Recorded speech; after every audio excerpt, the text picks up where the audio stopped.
Hey guys, welcome into NY Sports MC. Thank you guys for coming out this Sunday night. I wanted to bring my first live guest on. You guys know him; he's been on my channel before. The SSN. Got the link to his description down below. Also to my Twitter. So please follow me at NY Sports MC if you haven't already. But I wanted to bring the SSN back on today. First, I'll give you a little second to give you a plug to your channel, and then we'll go into it. Yeah, thanks. Thanks a lot for having me on. Appreciate it. Yeah, guys, so it's the SSN, primarily Miami Dolphins. That's what I'm all about. You can see it right behind me.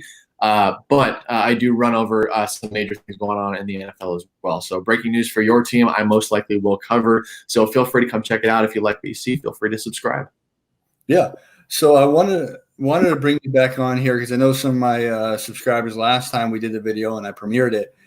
They saw, which we can't see right now because you zoomed in a little too far, but we saw some of the Gator stuff in the background as well.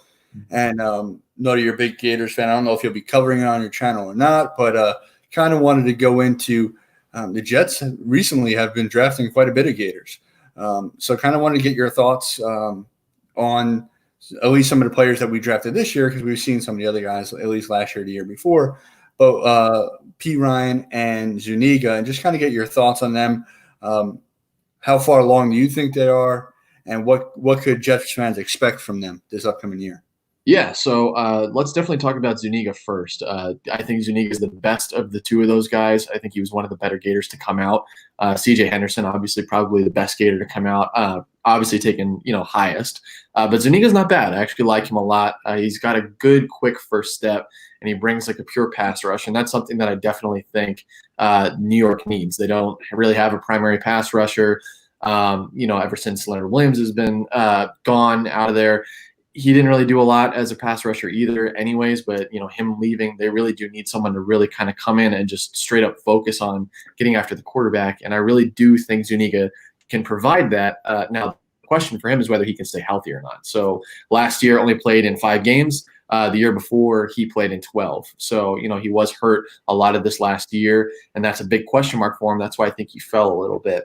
Now, if you're looking at him just athletically, I think he's really, really gifted. He's a big guy, extremely fast first step. He's strong. He's got decent hands. He just needs to polish up his mechanics a little bit. So if he, gets into the league, gets coached up the right way, kind of polishes his mechanics, gets a little bit stronger. I think he's got everything in place for him to be, pretty successful. And he's also got a pretty good defensive line helping him out too. It's not like he's going in there with a bunch of scrubs. New York's got a pretty good defensive line. So, 2 years ago, he had 11 sacks. This last year, or excuse me, no, I made a mistake there. 2 years ago, 6.5 sacks. This last year, 3. So not a ridiculous amount of production in college, but sometimes that just does not translate to the NFL. It's just a little bit different when you make that step. So I could definitely see him being one of those guys where he fills a bigger role in New York and accomplishes a little bit more. So out of the two, I think that's clearly he was the better of the two. If you're looking at Lamichael Pirine, I think he's a decent running back. I don't know what he's really going to do in the NFL, especially looking at Le'Veon Bell being the primary ball carrier. So I think it's kind of a question mark with him. I think he's going to be a goal line type running back, and he definitely showed that. At the last handful of years at Florida, in the last 3 years, Gators, he put out 8 touchdowns, 7 touchdowns, 6. And a lot of those were in the red zone. A lot of those were when they were close to getting in to the end zone, and they gave him the ball, 2-3 yards to go, and he'd power it in. Now, the thing that I like about Lamichael Pirine, he does 2 things that I think if you're going to be a successful running back, this is what you need. And this is me. A lot of people think differently, and there's definitely different styles of running backs. But I think overall as a running back, they're going to want to break a tackle, break your first tackle, and then fall forward. So if you can accomplish both of those things, usually you can count on you for 4 yards-ish. And if you fall forward, you're not losing anything there either. Lamichael Pirine accomplishes both of those. That's something that I really do like about him. Now, he's slow, only a 4.6 in the combine, and he's not particularly big either. If you're going to be that slow, I would prefer to be 6'1", somewhere right around there. He's 5'11". He does weigh like 20 or 230. So, 220, right about that. So, not huge and a little bit slower. But I do think just the way that he plays, he's very in between the tackles. Break your first tackle, fall forward, get you 4 or 5 yards. in college 2 years ago, carried for 6.2 yards a carry, and that's impressive. That's good on any level. I can respect that. And then last year, 5.1. So I think Pirine brings a decent amount to the team as a backup. I don't. He's going to. He's a little bit harder to assess, I think, when you're looking at longevity in his career. Like, what is he really going to do over the long haul? Especially because running back is a very easy to replace position in the NFL nowadays. It's super expendable. I mean, that's why you find guys like Todd Gurley traded, 2-3 years into a max deal, and he's a super talented guy dealing with some injuries. Right. It's long for Pirine, but he does bring value. So with Pirine, I think a lot of Jets fans are kind of seeing him as that Bilal Powell replacement. Kind of that running back that can do a little bit of everything, kind of like how you mentioned, not one of the fastest guys, not one of the strongest guys. He can kind of do a little bit of everything. So I think that's kind of where we have him, as kind of like this Bilal Powell younger version, obviously, because Powell's had the bad injury 2 years ago, came back this past year. He's not going to be on the team anymore. So we're just really hoping that he kind of fills that role. And it seems like that would be what he should hope for, at least in the NFL. Bilal Powell had a very good career for us. So. Yeah, exactly. And Pirine's he's a humble guy. He's there to do his role. That's what I like about him. He's just there to play football. Whatever you plug him in to do, he's going to do it, and he's going to do it to the best of his ability. He might not be the most talented, but he's going to give you 100% effort. Got to respect that. At times that really does produce a lot in the NFL. Right. And then going back to Zuniga, I think two questions that I really had for you. One, all my subscribers here that were watching all my mock off seasons, I kind of fell in love with John Grenard on the other side of across from him. He did end up going a few picks after, so they got drafted pretty close together.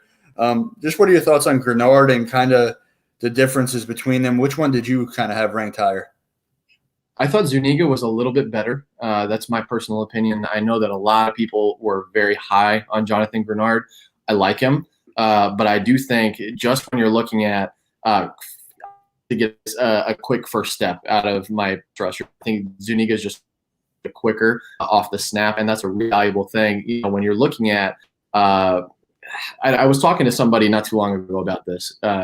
When you're in college and you get drafted to the NFL, you're going against talent in college. You're going against top prospects in college at the offensive line. And if you're an end, you're going against the best left tackles that college can offer, especially in the SEC. You're going to have fantastic offensive lines, guys you're really going to have to fight against to get to the quarterback. If you can succeed against that, if you've got a quick first step against that, you're going to have to translate that to the NFL 100%. Because if you don't have that in college, every guy in the pro was the top offensive lineman at their college. There are no guys who are washes who are starting in the NFL. For the most part, there are some exceptions. For the most part, the starting offensive linemen on these teams that these guys are going to face are going to be good. They're going to be solid. They're going to be better than what they faced in college. And I just think raw athleticism, that can be coached up. Whereas if you have the mechanical abilities, the technical side of your game polished up and ready to go, but you're not as athletic, you can't teach speed. You can't teach that kind of stuff. So I just like Zuniga a little bit better because of that. Grenard's more polished, and I can say that for sure. He's a better pass rusher right now, but I could definitely see a scenario where Zuniga's almost kind of like Caleb Chason coming out of LSU. He's really athletic, explosive, fast, and you can coach him up and get his mechanics, and then he's a beast, and I can see that happening for sure. Right, and the Jets definitely did that. They looked for people who had specific traits, and they took some chances on guys, but they had to have good character, right? And that's one of the big things here is they picked the good character guys. Yeah, he has some injury history. Hopefully we can that's a thing in the past, maybe hopefully as he continues to build and develop into his body. But, I think a lot of Jet fans feel very high on Zuniga. I think that they're very excited. I think it's something where injuries is really the only main concern that we're really having. But I know at least on draft day when Zuniga wasn't really somebody maybe they were thinking about because of the fact that he only played in a very limited amount of games last year, immediately people had really bad flashbacks to a pick from Florida that did not work out so well last year, probably one of the worst picks in NFL history, and Ja'Kai Polite. I don't think I've ever seen somebody drafted that high and not even make it out of training camp. Mm-hmm. But I know that you don't want to do this because you're a Dolphins fan and we're in the division, but put some Jet fans at ease and show them why Zuniga is nothing like Ja'Kai Play. Yeah, Zuniga's just got he is a much more talented defensive end. And like I said, I don't want to keep beating a dead horse here. I don't want to say the same thing over and over again, but he's just very explosive, and that's promising. Like I said, you coach that up, and you're going to have somebody who's going to be able to be productive for a long time. And he is a character guy. He is there to work hard. He's not going to be lazy. He is there to give effort, and I respect that about him. Now, yeah, Ja'Kai Polite last year, that was a bust, and sometimes you just really can't control that. You know, you have 7 rounds in the NFL draft, and sometimes you guys are just going to miss, and it's just going to happen. Trust me, the Dolphins have done it a million times over. I get frustrated almost every year watching them take guys, and I'm like, what are you doing? But for every one of those picks, you know, for the most part, the picks that the Jets have taken this year, I can see this being one of the better Jets drafts that they've taken in a while. I've had a lot of faith in Joe Douglas since they hired him, and that has skyrocketed since the draft. I definitely saw some promise in him. I like the way that he started to operate the team, and he knows football. He clearly knows football, and his draft was phenomenal. I thought that it was killer, one of the best drafts in the league, and that pains me to say because I'm a Dolphins fan. Yeah. He crushed the draft. He did a fantastic job, put all the pieces around his team that they needed to have, and maintained some guys, too, that they needed to keep. So Jabari Zuniga is going to be good on this defensive line. And one other thing, Ja'Kai Play was also coming onto a defensive line that wasn't as established as this year, in my opinion. I think the defensive line that Zuniga is going to be working with this year is going to be better. They have a little bit more chemistry. They've worked together a little bit more, and I just think they're more talented altogether. So I think he's got more to work with. It takes the pressure off of him, whereas Ja'Kai Play maybe was, having to fight against some chemistry issues or just really didn't have a whole lot of help to kind of, help explore his talents. Right. And like I said, I think, like you mentioned, the character thing is a lot different. That's what I was kind of telling people, right? Polite did have potential. He had physical traits. It's just he didn't have that work ethic. And it was very easy to tell early on from all reports that came out of training camp. The one thing that I loved when I was watching some of the films from Zuniga is seems like a very high energy, high motor type of guy, celebrating with teammates even if he didn't make the play, right? So he's just kind of in there really being that, like you said, that great character guy. And when you see those types of things, those guys tend to work harder. They tend to maybe they don't reach their potential, but they don't bust out either, right? Maybe they're just that average type player. When it's that player who's kind of that lone wolf, that person who kind of does his thing, maybe celebrates his own plays, those are the guys that maybe aren't going to work as hard, different things like that. So I was telling Jets fans from the beginning, like, don't just because they play the same position, they came from the same school, doesn't mean that they're the same type of player or the same mentality. And I think that's the huge difference between them and why we should be happy about Zuniga this year. Oh, absolutely. And there's been a big turnover in coaches, too. You have to consider that, too. In Florida, since Urban Meyer left, I mean, we've been running through coaches. You're going to get different coaching styles from some of these draft classes. You're really – the only time that you're going to be looking at just straight consistency, what you're getting out of these guys, especially on the defensive line, is if you're drafting guys from Ohio State, Alabama, schools like that where there's been consistent coaching, good coaching, and, guys were just hard on them. Saban's not letting anything go. Neither is Urban Meyer, neither is, Harbaugh. There are specific coaches that know how to produce that kind of work ethic and really get the most out of their guys. And when you instill that in college, it translates because you're just going to work harder in the NFL because you got to maintain a job now. It's not, maintaining a spot in college. It's you have to maintain a job so that you can feed your family, so that you can put food on the table. So instilling that now, it's good. And I do like our coach now. So I think he's doing a good job. Yeah. All right. Well, I know that you only had a short period of time here. Do you have some more time, and you got to get rolling now? Yeah, I can do like 5 more minutes if you got that. All right. Yeah. Perfect. So, with that being said, anything on your mind that you kind of wanted to just go over in continuation on that, or? I think I'm good. I don't know if we're live. We can move to the chat if you want. Yeah. So let's see if anything just came up in the chat. No, somebody said love Pow. Let's see. So no questions in the chat. Just one person said Zuniga equals another Jet on perpetual IR. So we're gonna have that that little fear factor from last year. We had just had so many people on IR. It was unbelievable. And then the draft, some people with injuries. I know that definitely going to share some people. But we did get rid of our trainer. I don't know how much that's going to help. Apparently, he had been with us for a very long time. And this was really the only year that we had like devastating injuries like that. So I don't know how much you could really blame it on that guy. I think a lot of them were just freak injuries too. It happens. Yeah, the Bills were extremely healthy last year. You know, that's not going to happen again, right? I'm not saying that they're going to be like the Jets last year, but these things happen, right? There are certain years where you get very fortunate with very limited injuries. There's a lot of, there's other years where you're like the Jets and you're just devastated by injuries. So we do have a question here. Who do the Dolphins fans want starting at quarterback? That's a good question. Yeah. So mixed, it's mixed across the board. A lot of people want Tua. And I am probably in the minority here, vouching for sit Tua for the first year. I think let me see. I'm going to think back here. I think it was when I was researching for my mock draft, maybe one video before my mock draft talking about Tua. And when I was talking about Tua, initially my thought about him was I do not want the Dolphins to draft him at 5. And the reason why I said that is because the Dolphins, over the course of their franchise, and they were founded in 67 or 69, somewhere right around there.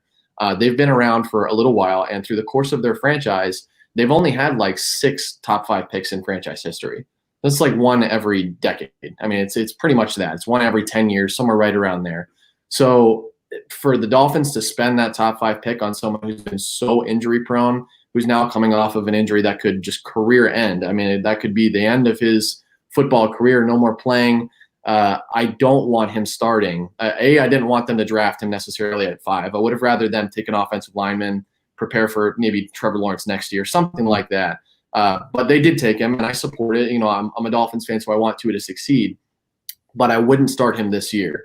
Reason being, I just don't trust that his body is going to be ready to go week 1. I'm even nervous to say that his body is going to be, good to take some snaps in preseason, because with the way that his body has been over the last couple of years, he's one hit away. He's one hit from Devon Godchow, who's 350 pounds. He's one hit where this guy lands on him a little too much, and that's it. And his hip's gone again. Or, he breaks a finger or something stupid, because he's had so many injuries, especially with his ankles too. So I would like to see him off the field week 1, give Fitz, a shot, see what he does. He is a year older, so I could see a scenario where, they're giving Josh Rosen some more shots.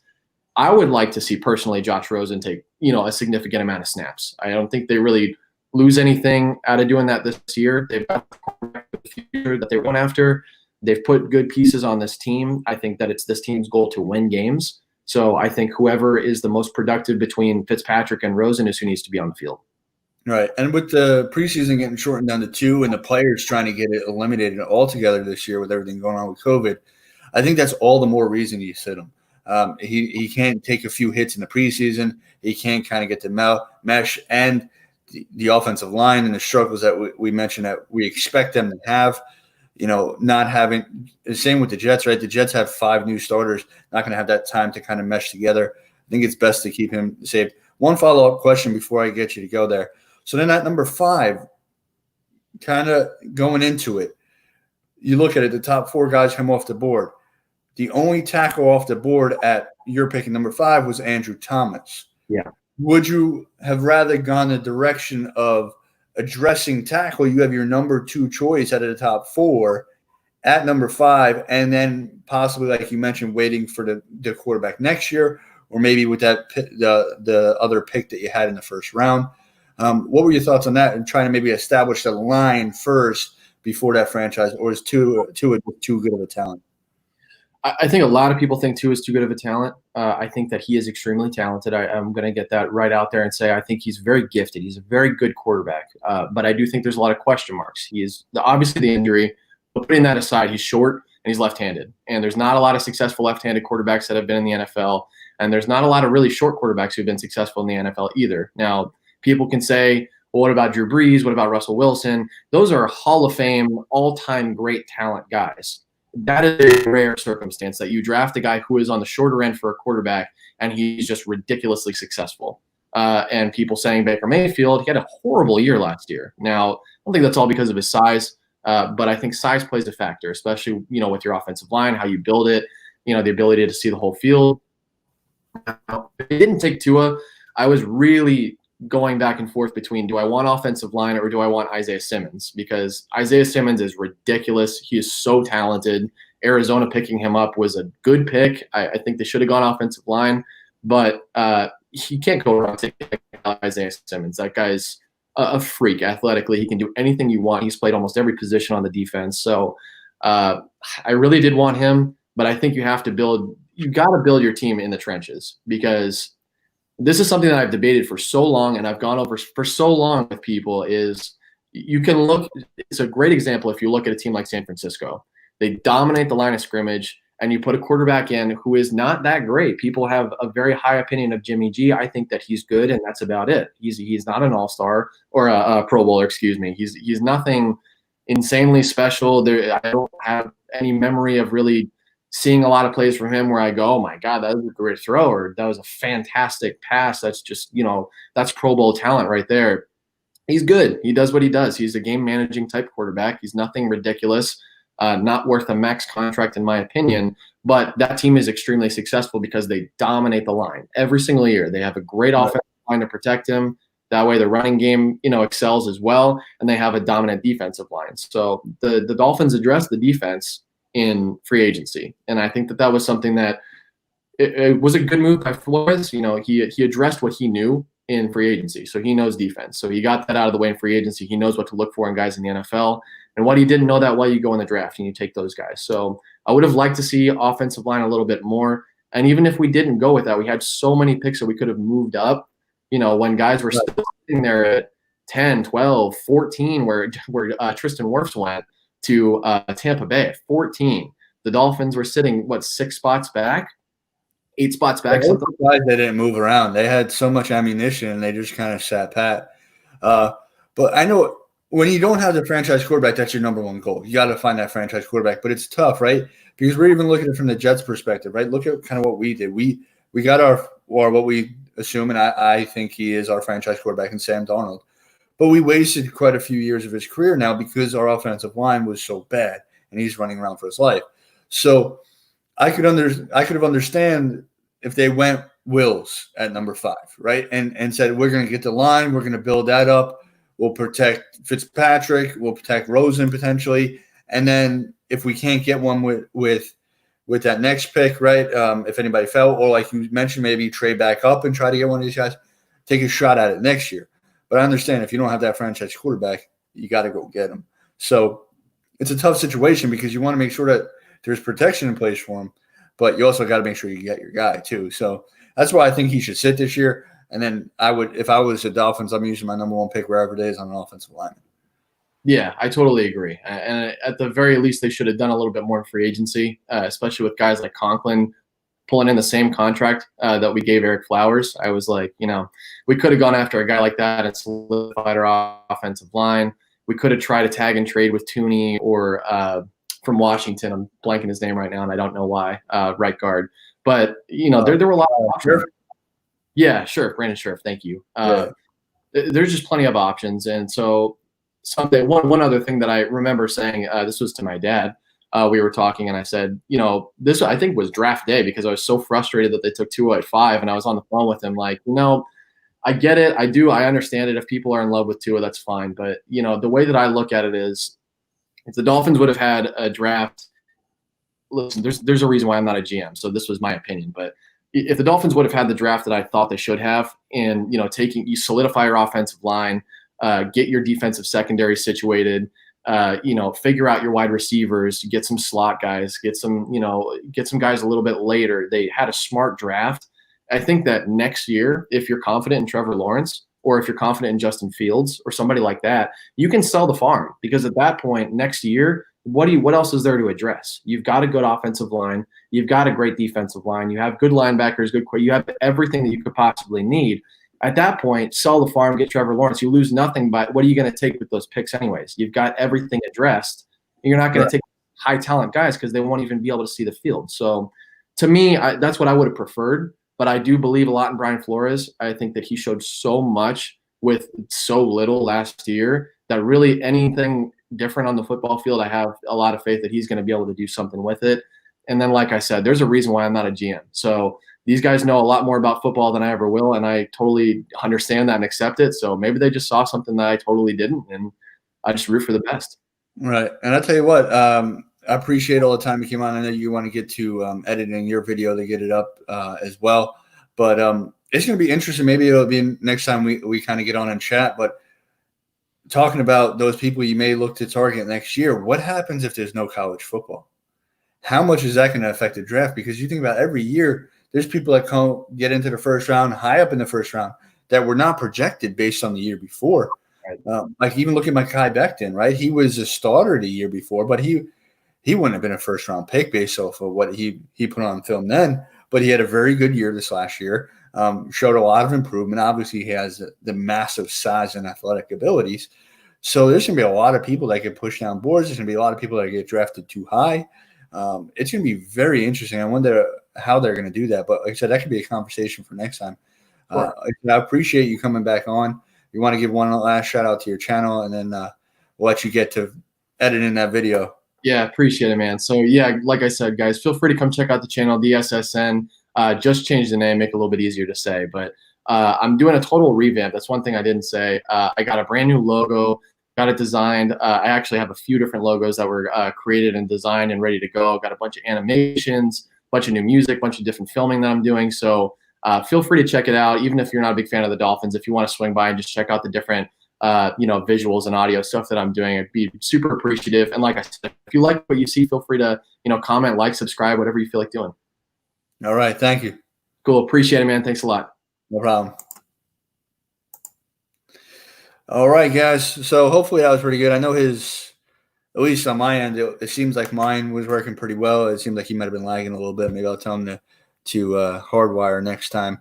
But yeah, wanted to bring him on. I know I forget who was saying it, but the last time we did one and I premiered it, somebody had mentioned that he had the Gator stuff in the background. So I wanted to get him on and kind of talk about those guys. So if you popped in the chat later, go back and check that out. It's some good talking points about both Polite and Zuniga. He actually likes both the picks. Loved the Jets draft, even though he is a Dolphins fan. But I want to kind of go back and just see what comments I missed, because I know I wasn't really paying too much attention to the chat. I was trying to a little bit, but I was also trying to pay attention to what he was saying there. So, Ed, man, I saw what you said about your father. How was it 2 years since he passed, man? No problem, man. We're here. It's all support, man. Supporting each other, supporting everything, man. He's with you, as I mentioned before.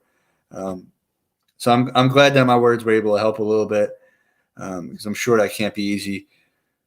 By the way, the iPad is newer than the Miami V-Man making fun of the Dolphins. What else do we have here? Florida internet sucks. Well, I'm in Florida too, Andrew. So I guess it just depends on your internet. I don't see myself lagging. I don't know if I am or not. Actually, Todd's in here. What's going on, man? So yeah, guys. I hope that was, like I said, I hope that was good. I wanted to bring that on. Not really much to talk about right now, so I figured that gave us something. But I did have a few talking points I wanted to get into today. So we still got about half an hour left.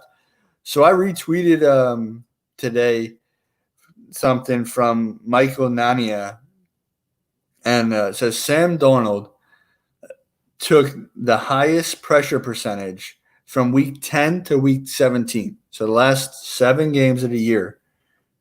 Well, 8 games of the year, right? The last 8 games of the year, he was pressured on 41.9%. And I think a big reason this is twofold, right? One, you had the fact that our offensive line was atrocious. And 2, you had the fact that they're seeing ghost games. I think teams were really trying to expose that, and they were trying to pressure Darnold quite a bit. So number 1, highest pressure rate. Darnold ranks amongst 10 most pressured quarterbacks over the span, right? So this is his rankings. Yards per attempt. Number 1 in the league was Deshaun Watson. He was the 8th most pressured. He had 7.4 yards per attempt while pressured. Sam Darnold, 7.3, right behind him. Yards per completion. Darnold was actually number 1, 11.9. Watson was right behind him at 11.7. So Darnold, Watson both doing extremely well under pressure. Adjusted completion percentage for the pressures, Russell Wilson was number 1. He was the 7th most pressured. His was adjusted completion percentage was 75.9. Sam Darnold's 75.1. So these numbers are, nothing to sneeze at, right? He's 1 or 2 in those 3 categories under pressure. And he was under pressure the most. So it's like, when you can see the talent, you can see the ability there in Sam. We got him a little bit better weapons, right? So, yeah, we lost Robbie. Robbie was one of his best targets. But think about this, right? So you sub out Robbie. You sub out Demaryius Thomas, who apparently he may come back. They're still talking to him. I wouldn't mind bringing him back. Like I said, just an extra body in there because if we did take an injury, we'd be a little thin. So, but you sub out Robbie Anderson, Demaryius Thomas, and you add Mims, you add Brashad Perryman, and you add Herndon, right? We got to factor Herndon back into here too because Herndon didn't play at all last year. Yeah, he was in one game, but he was a shell of himself in that one game because he got hurt pretty early on, and I think he was trying to play through it. So you add 3 weapons, you take out 2, where I think the worst of the 5 weapons, right? 2 going out, 3 going in. The worst of them was Demaryius Thomas, right? So even if you have Robbie as the best weapon and we lost him, Perryman was not far behind. And when Perryman was playing well, he was probably better than Robbie, right? You have Mims, who we have high upside for, which we think he'll be better than Demaryius Thomas. And then you have Herndon coming back, which Herndon showed in both their rookie years that he was a better player than even Griffin was last year. And Griffin did extremely well last year. So now you're going to have those 2 tight end sets go. I know Njoku kind of requested a trade from the Browns. I was chatting with some people in a Discord that were saying, should the Jets go after Njoku just to get more weapons for Sam? And, I mean, apparently they think he's only going to cost a 4th or 5th round. I guess at that it wouldn't really matter. It's not that much, but I just don't see the Jets even trying to do it. I mean, we have such a deep tight end room right now. What would you do? I feel like you'd have to kind of get rid of Griffin at that point because you're not going to play 3 receiving tight ends at the same time. I know Njoku and Herndon can kind of play more of that. They're pretty balanced, right? They can block as well, and they can both flank out, but you're not going to play 3 tight ends at the same time. So it would really just be a depth play. It'd be overkill. I'd rather keep the 4th or 5th round pick and take a shot, especially with some of the picks that Joe Douglas made this past year and how excited a lot of people seem. You just heard the SSN talk about Joe Douglas's draft, and obviously he's a Dolphins fan, so it pained him to say that, but he loved our draft, right? So I want to give Joe shots. I want to give him shots in the draft. I have faith in him in the draft so far. We have to see how these guys pan out.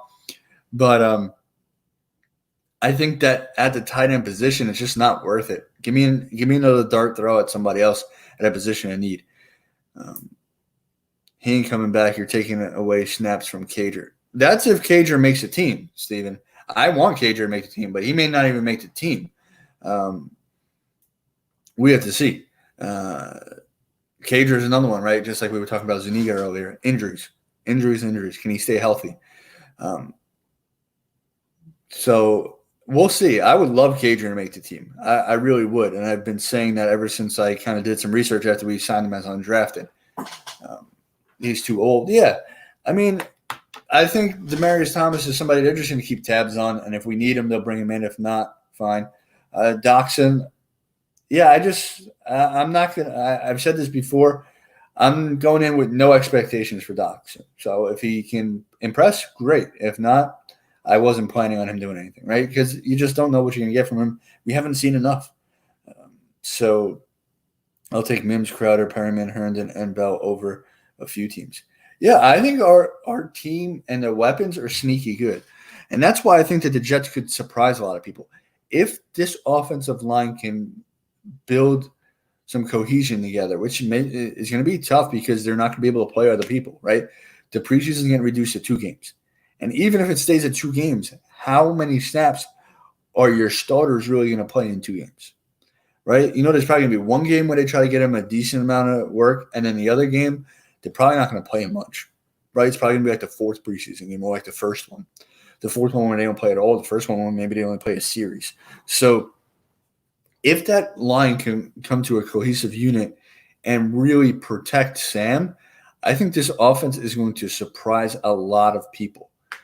And I've been saying that. I think Sam Darnold is going to take a major step forward if he can get that protection.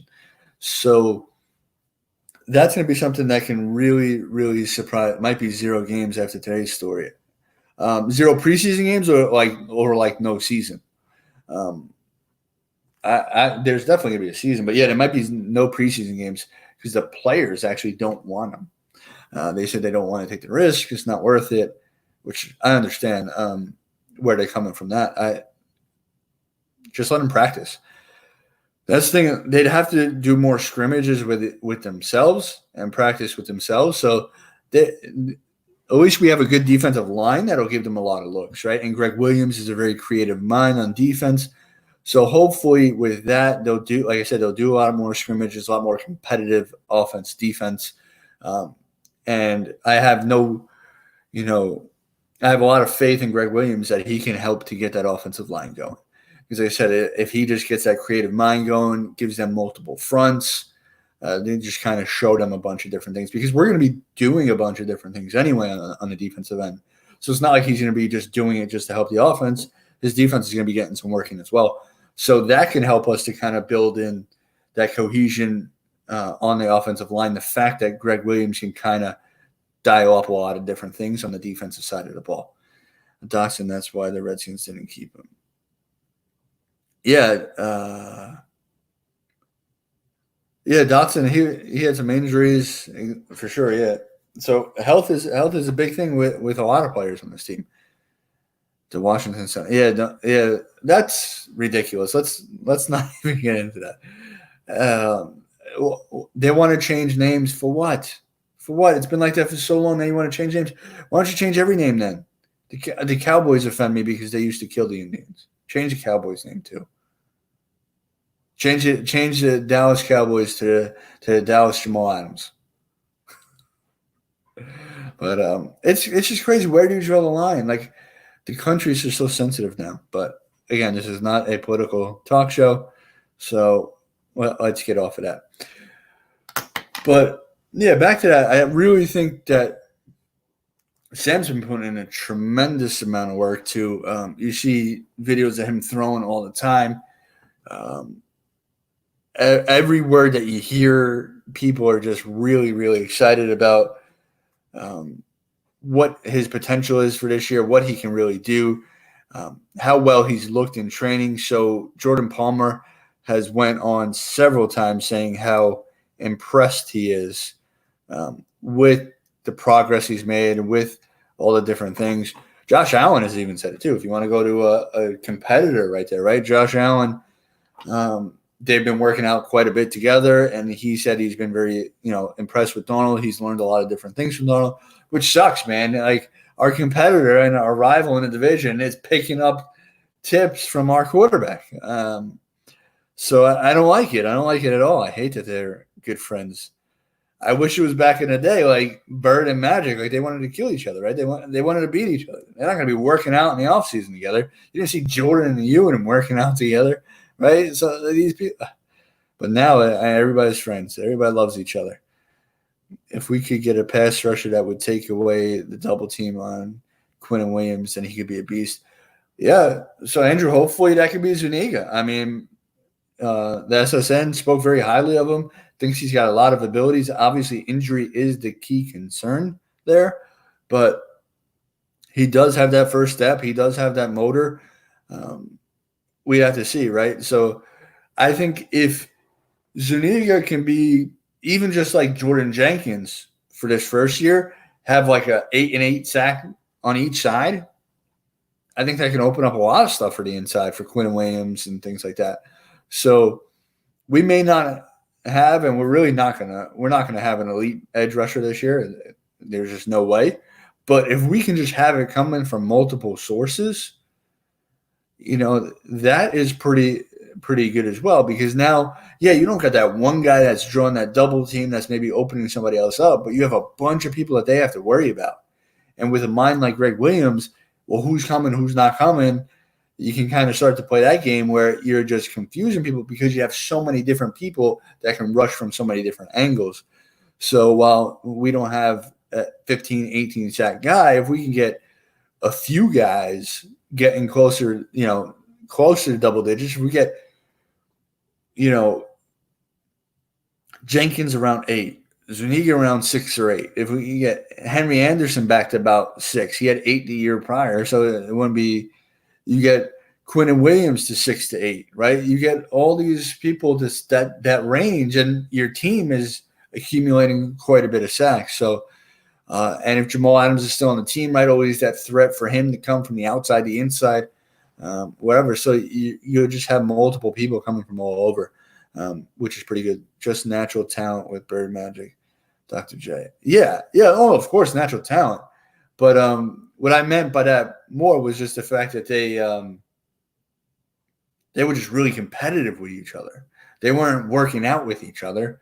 It was just that competitive nature. Take one of the 100 linebackers and put the fastest on the edge. Yeah, they could. Blitz them all day. Greg Williams is going to. Huff. Yes, Huff too. A lot of people were pretty high on top. Huff. If he could be that situation, I think would see him more as a situational guy this first year. Obviously, as an undrafted. First thing is he's got to make the team and then work his way into that situational pass rushing. It's going to be tougher without the preseason for some people like that. They really got to impress in practice, and they don't have any game film to really put on. So we'll see. Smash the like button and subscribe. I appreciate that, Andrew. Yeah, man, let's get those likes up. I can't see the likes on this new thing though. So I found this new platform somebody else was using. I don't even know who. So I typed it up. I was able to find it. It's pretty good because now I can do some different things as well. I was thinking about doing it. Boy, if you've seen those tier makers that some other YouTubers have been using on this program now, I'll be able to share part of my screen. Or my whole screen, and we can kind of go into the tier makers.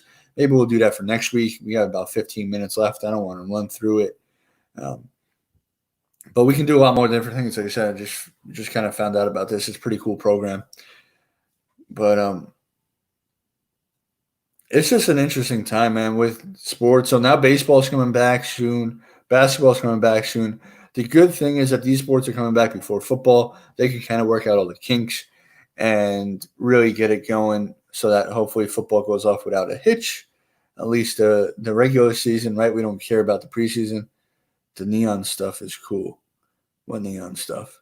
There shouldn't be any neon stuff. Is there neon stuff?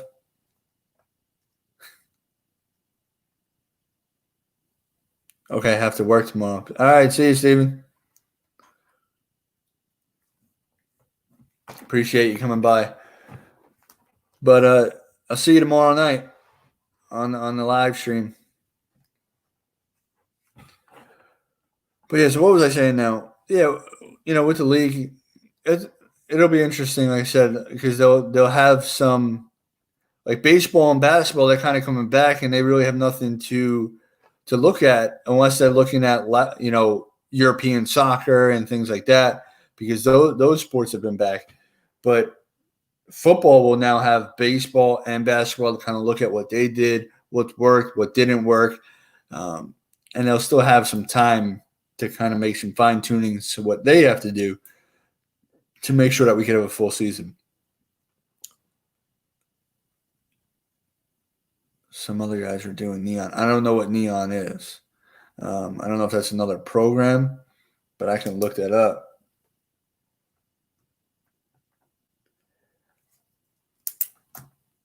Oh no, the live stream.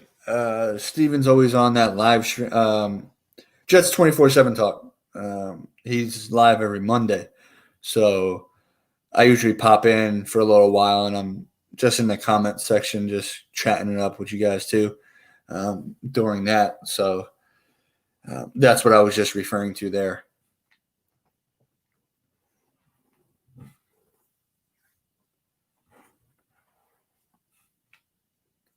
So what do you guys think though? Should they just not even worry about a preseason this year? I mean, I kind of would agree. The start of their streams. Okay. But this, I mean, everything's going crazy. I've been hearing from a lot of different people that they're not even going to watch this year. With everything that's been going on, obviously, like I said, I try not to get into the whole political thing, but the NFL is taking a very big stance now. Um, and they're really leaning towards the players and this social justice movement that they're working on, and they're now going to be they're going to play the regular national anthem and the Black national anthem, so that is stirring a lot of people the wrong way, which are making a lot of people saying that they're not even going to watch this year.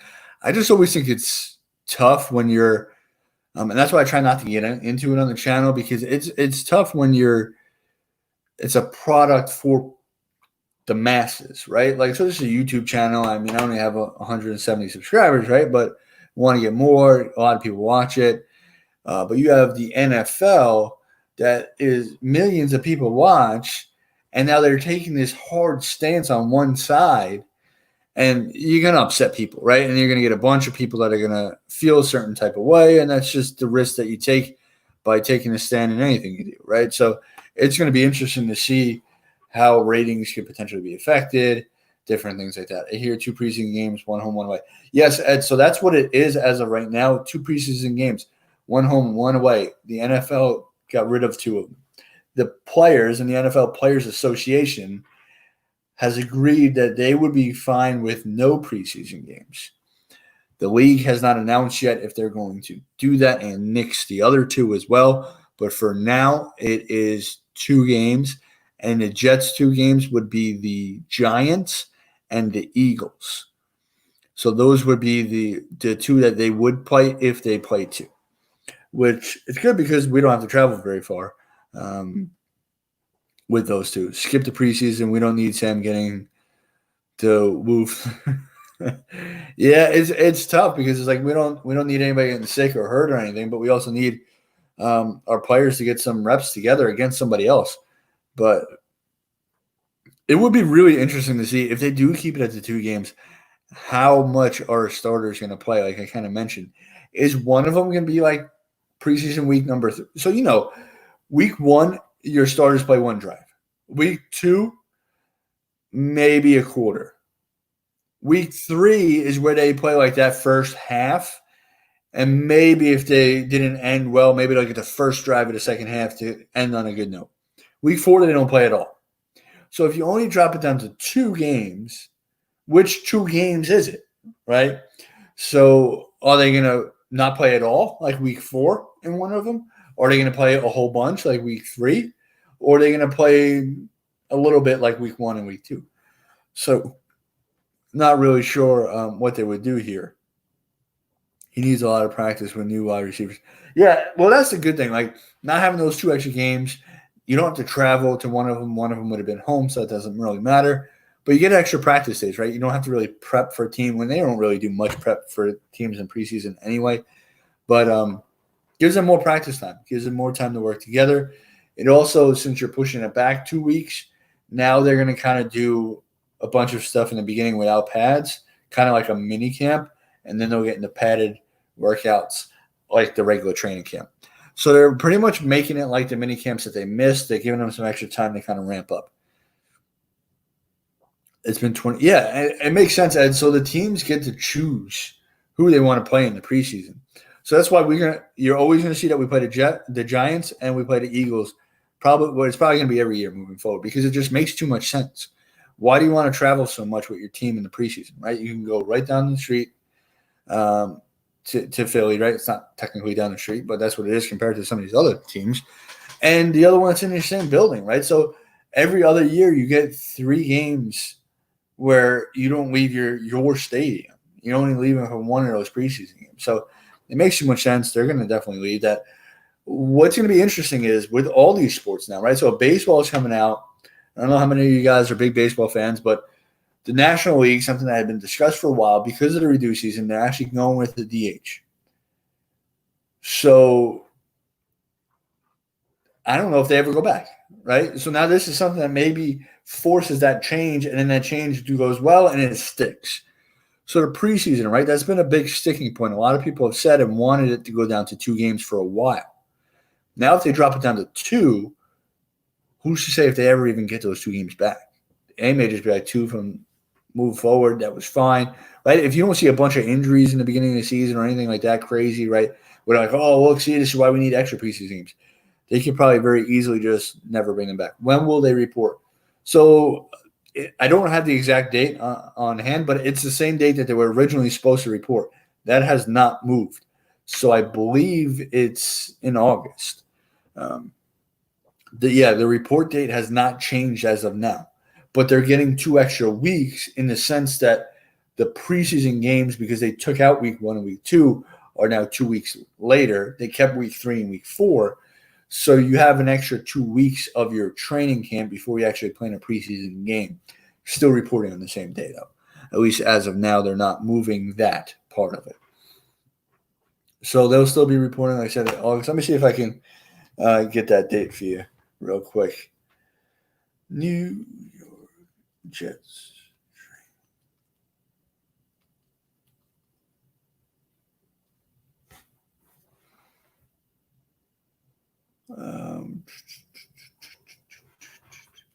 Yeah, I'm not sure what date that is. The Jets released their training camp schedule Monday. Oh, this was from last year. Players are set to report July 24th. That was last year, July 24th. So I would assume that it's going to be right around that date. So end of July. Sorry, I said beginning of August. End of July is when they'll be doing it. But yeah, who knows? I mean, with everything going on, and this is just like a moving target, right? And everything's kind of been changing quite a bit. So we'll just have to see what happens. But for now, it looks like they'll be heading to the training camp on time. Extra practice is going to be huge for the Jets, especially with so many new faces, so many new bodies coming in. Get some extra time to practice together. And it's still only year 2, right? So we also got to remember that too. It's still year 2 with both systems, the offense and the defense. So extra practice times also helps with that aspect as well. You're still incorporating deeper into the playbook, right? Adding new stuff to the playbook. So getting that better understanding of the playbook will definitely help as well. This is what I expect with the offense or team 9-7. Sam throws 26 touchdowns, runs for 5 for 31 touchdowns.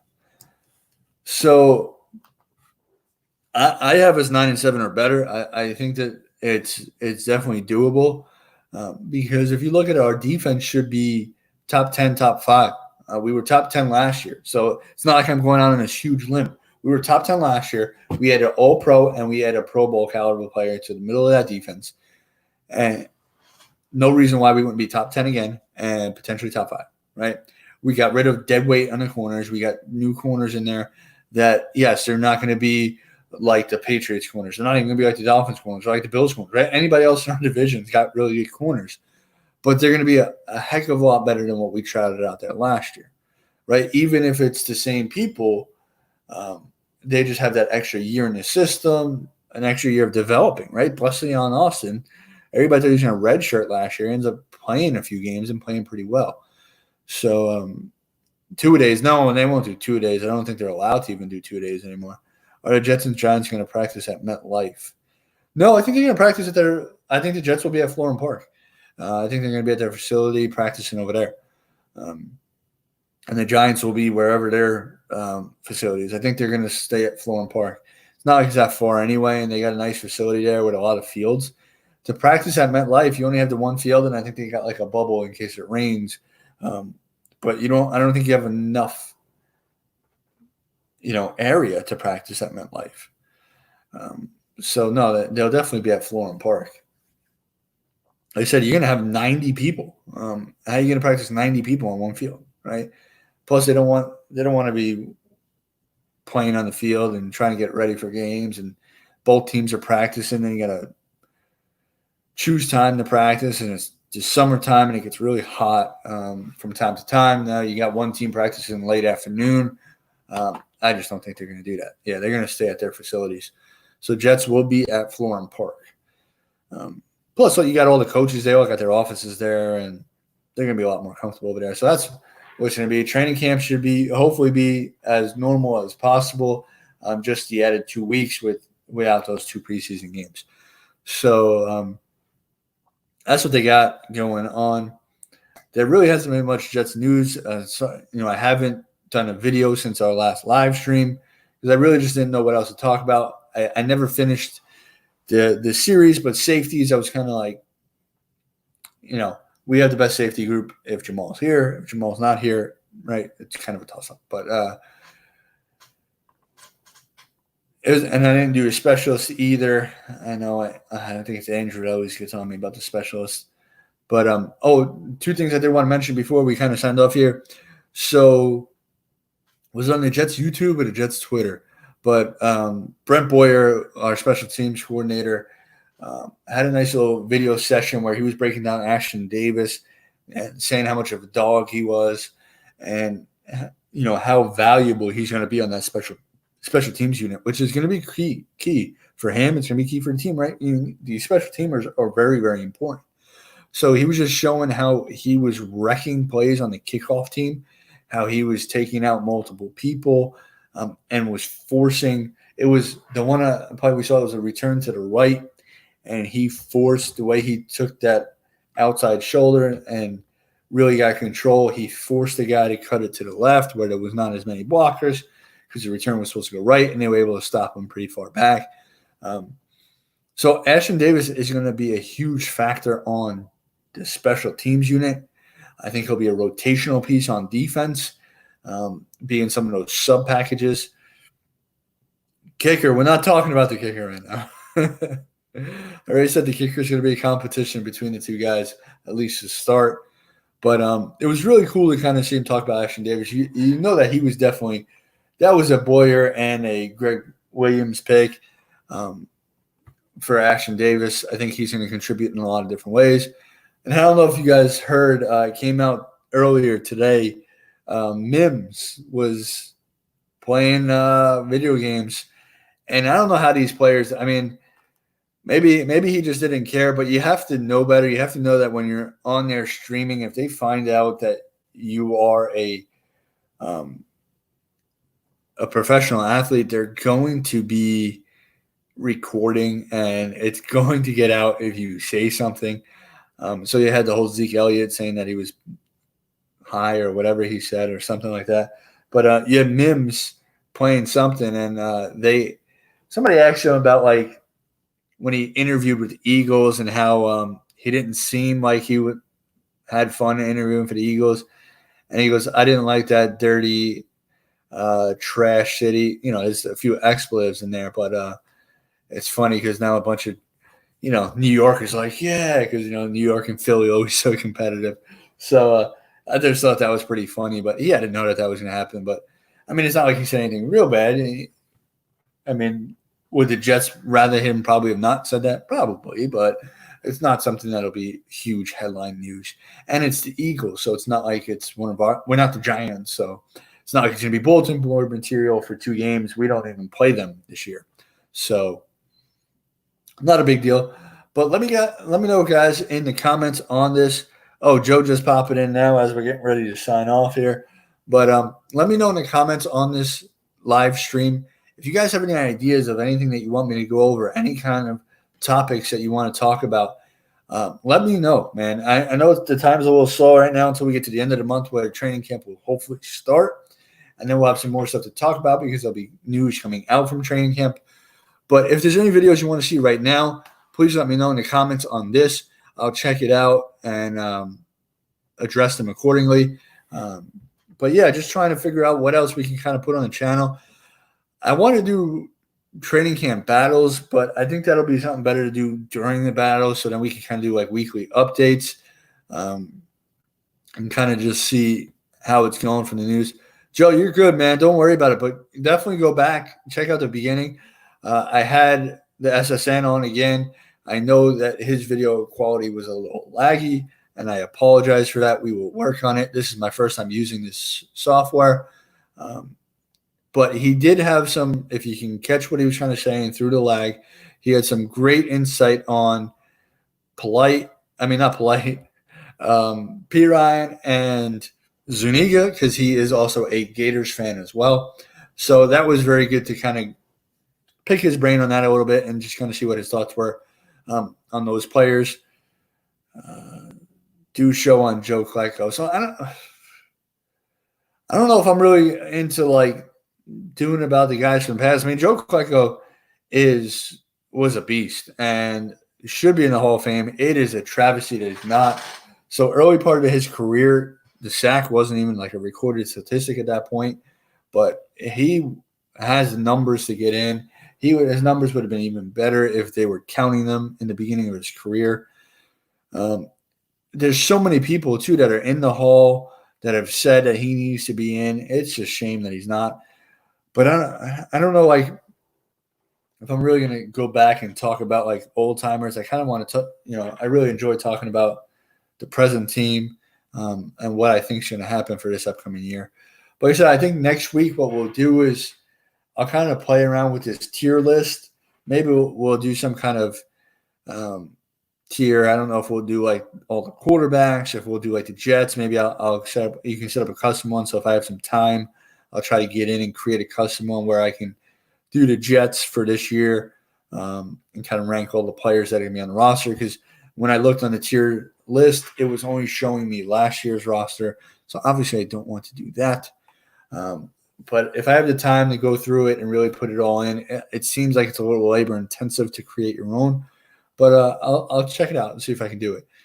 So guys, I love that you guys hang out with me every Sunday night. I hope that this was good. I'll try to work on the connections. I think it was his connection because you guys were telling me I wasn't lagging at all. So got to get him maybe a hardwire next time, but it's all right. Let me know. Like I said, I'm still trying to get some other people on. Now that I know I can do some live streams, I'll try to see who else I can get on. Try to get some guests from time to time. But love all the support. Like I said, please let me know in the comments on this video any suggestions that we have. If not, I will see you guys again next Sunday.